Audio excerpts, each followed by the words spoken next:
There's a new bay at the bottom containing items. It also contains many buttons to create new collections. Let's create a new collection and call it Test Collection. Press OK to create it. We can add many different types of things to our collections. For example, suppose we were interested in black and blackness, especially in black figures. We can click the graph to filter the results, and we notice that there are now checkboxes next to the filtered results. I'm going to click all of them because they're all interesting, and then click the Add Items button. This adds the items to the collection. There is a View button and also checkboxes that allow you to delete, add notes, and text. We can have multiple collections. For example, I'm now creating one about waves. It's empty right now, but I'm going to fill it. First, I'm going to make it a top-level collection, meaning that it's not a sub-collection of Test Collection, which I'm going to rename to Figures because that makes more sense. So these are the search results for waves, but I'm not going to choose all of them. I'm only going to choose these two, add them to the collection Waves. And now if I look at waves, it contains those two sentences, and Figures is unchanged. These two seem to be a sub-concept of blackness, so I'm going to make another collection and add both of those collections to it as sub-collections, as follows. Click the collection icon, click the move icon, and assign it to a new parent, in this case blackness. So blackness is empty because I haven't added anything, but it has two collections in it, Figures and Waves. In addition to sentences, we can also add documents to our collections.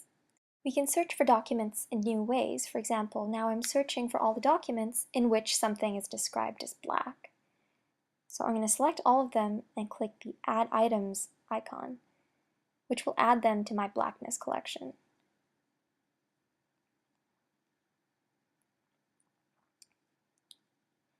My Figures and Waves collection are unchanged.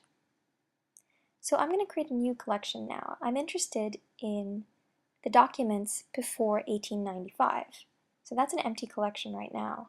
But I'm going to use another function, the filter by date function, and search for all of those documents. And now I get all the documents that were written before 1895. I select all of them, add them to this new collection, and here they are. If you're thinking about language features, you may want to add words to your collection. To do this, go to the word search pane, and then type in a search, which will give you all the words that match that search. You can use wildcards as well.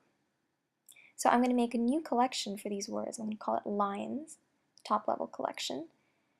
And I'm going to add a couple of these words here. Lines, lined, etc.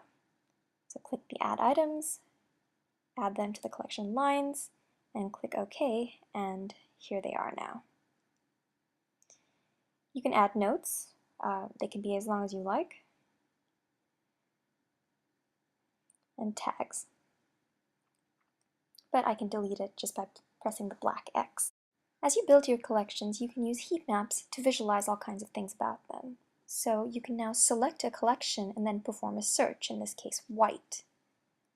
Let me compare it with described as white to see whether it's used in any other way as well in the blackness collection. And so indeed I see that most of the time it's used as an adjective, but there are a couple of times where it's not those two.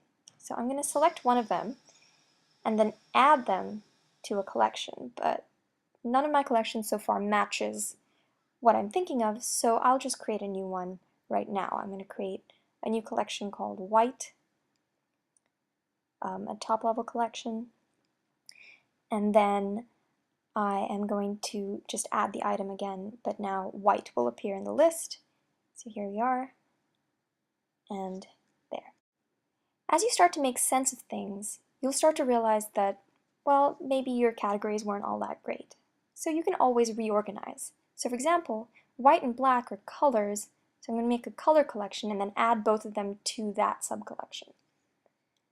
So choosing blackness, selecting move, adding it to a new parent, colors, and now I have something neat, something more neatly organized.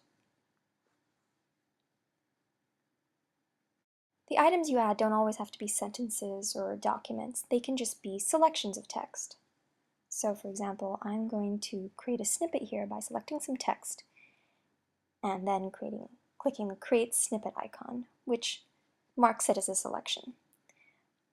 This new checkbox acts like any other Add Item checkbox. So I've added it now to my white collection.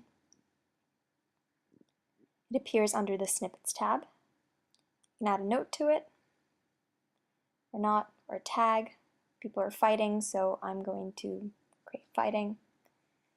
But it wasn't that great of a tag, so I can just delete it, and I can delete the whole snippet if I want from the collection. You can also delete collections as a whole, but be warned that this permanently deletes them in all their sub-collections.